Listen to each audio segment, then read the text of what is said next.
warahmatullahi wabarakatuh. Halo teman-teman, kembali lagi bersama saya Wardiani Slamet.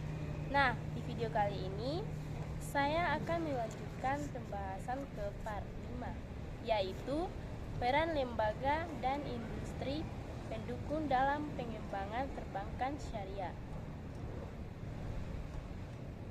Jadi, perkembangan perbankan syariah di Indonesia sejarah singkatnya dimulai tahun 1992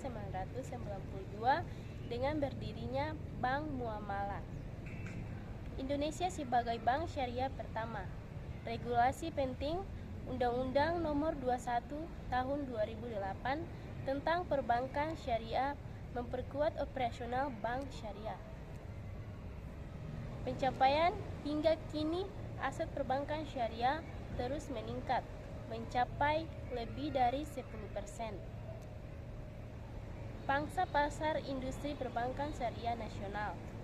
Pentingnya lembaga dan industri pendukung untuk mendukung pertumbuhan, diperlukan konsisten yang kuat, termaksud lembaga regulasi, edukasi, teknologi, dan keuangan non-bank. Pengembangan ini sejalan dengan visi Indonesia menjadi pusat keuangan syariah dunia. Yang kedua, lembaga pendukung perbankan syariah, yaitu pertama Dewan Syariah Nasional atau Majelis Ulama Indonesia. Fungsi utama mengeluarkan fatwa sebagai landasan hukum produk perbankan syariah. Misalnya, fatwa terkait akad murabah, mudarabah, ijarah, dan lain-lain. Menjamin kepatuhan syariah pada seluruh produk dan layanan. Dampak positif meningkatkan kepercayaan masyarakat terhadap operasional bank syariah.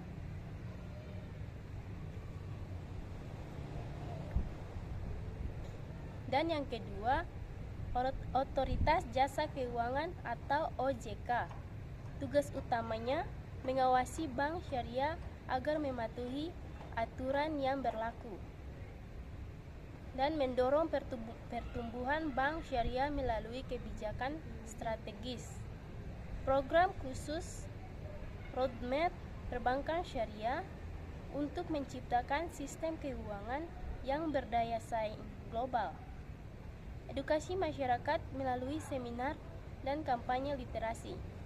Kemudian yang ketiga, Bank Indonesia atau BI. Peran strategi mengembangkan instrumen moneter syariah seperti Sertifikat Bank Indonesia Syariah atau SBIS. Mendukung digitalisasi perbankan syariah, termaksud KRIS berbasis syariah. Dampaknya memperkuat stabilitas ekonomi berbasis syariah yang meningkatkan inklusi keuangan. Kemudian yang keempat, lembaga penjamin simpanan atau LPS. Fungsi utama menjamin dana nasabah di bank syariah hingga batas tertentu. Pentingnya kepercayaan publik. LPS menjadi jaminan bahwa dana di bank syariah aman. Yang kelima, Badan Arbitrase Syariah Nasional atau Basyarnas.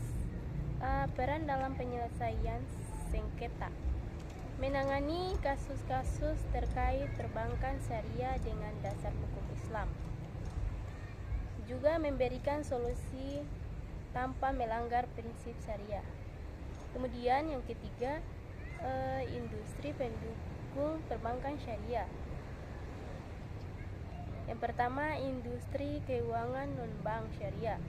Asuransi syariah memberikan perlindungan keuangan sesuai prinsip syariah seperti takaful, pasar modal syariah, instrumen seperti susuk atau obligasi syariah, dan reksa dana syariah yang mendukung pendanaan.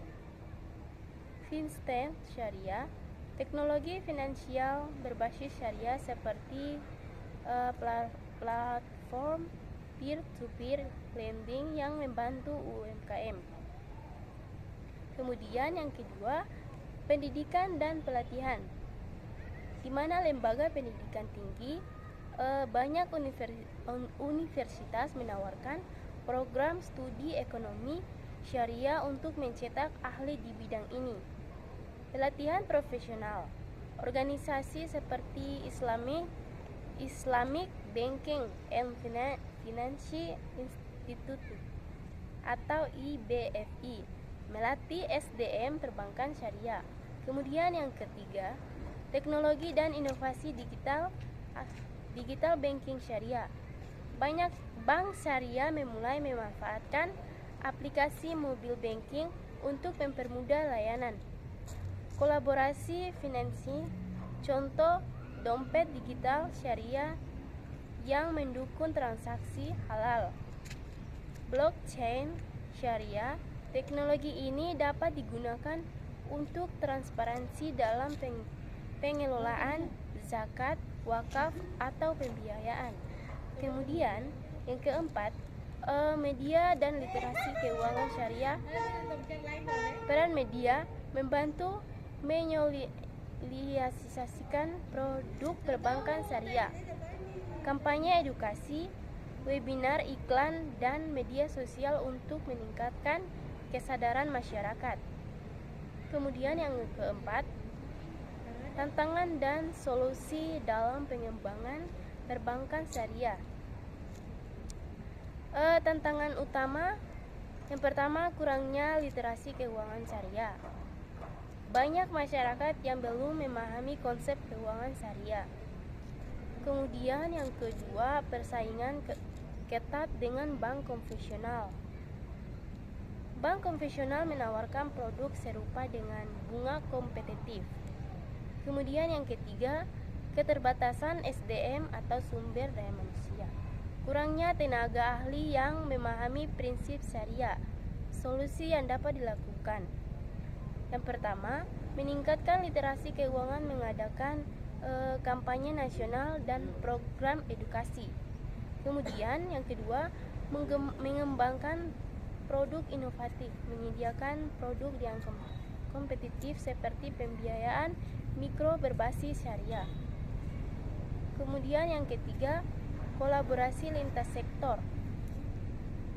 yaitu melibatkan fintech syariah dan komunitas lokal dalam promosi perbankan syariah.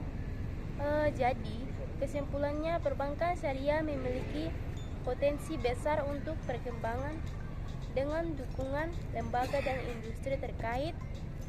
Peran mereka saling melengkapi dalam menciptakan ekosistem keuangan syariah yang kokoh. Ajakan untuk masyarakat, yaitu ajak masyarakat untuk beralih ke layanan syariah yang lebih adil dan berkeadilan sosial. Jadi itu saja penyampaian dari saya. Saya akhiri, wabillahi taufiq wal hidayah. Wassalamualaikum warahmatullahi wabarakatuh.